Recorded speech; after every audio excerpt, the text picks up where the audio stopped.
Nararanasan na ang light to moderate na lakas ng mga alon sa mga baybayin ng lalawigan ng Batanes na epekto ng bagyong Salome. Sa panayam ng Bombo Radyo Kawayan kay Lieutenant Junior Grade Jeric Arquisola, Deputy Station Commander ng Coast Guard Station Batanes, sinabi niya na sa kabila ng pagtataas ng Tropical Cyclone Wind Signal number 1 sa kanilang lalawigan, ay nararanasan ang mainit na lagay ng panahon na may panaka-naka lamang na pagulan o ambon. Ang kanilang koordinasyon sa mga DIRM offices sa lalawigan upang matiyak ang kaligtasan ng publiko sa epekto ng bagyo.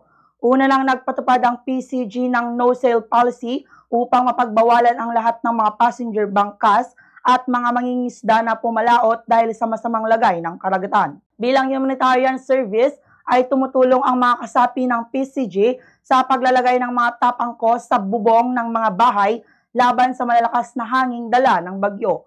Tumutulong din sila sa pag-angat ng mga bangka ng mga mangingisda mula sa pantalan patungo sa ligtas na lugar upang hindi tangayin ng malalakas na alon. Nagde-deploy din sila ng personnel sa mga designated evacuation center ng DRRMO bilang augmentation support sa mga kawaning nagmamando sa nasabing mga lugar.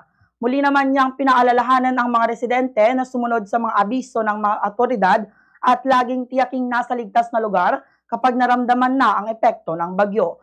Ugalihin ding mag-handa ng mga pangangailangan, pangunahin ng pagkain at first aid kit upang handa sa pagtama ng bagyo. Ganito ang bahagi ng pahayag ni Lieutenant Junior Grade Jeric Arquisola.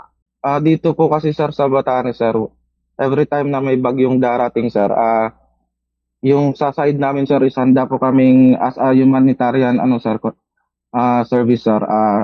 Tumutulong po kami sa mga dito sir, establishment sir, yung paglalagay nila ng mga tapangko sir sa mga bintana nila sir. Yun sir is in preparation po sir sa mga malalakas na hangin po. And sa mga tulong namin po sa mga fisherman dito po is tumutulong kami sa pag-angat ng mga bangka nila doon sa port sir.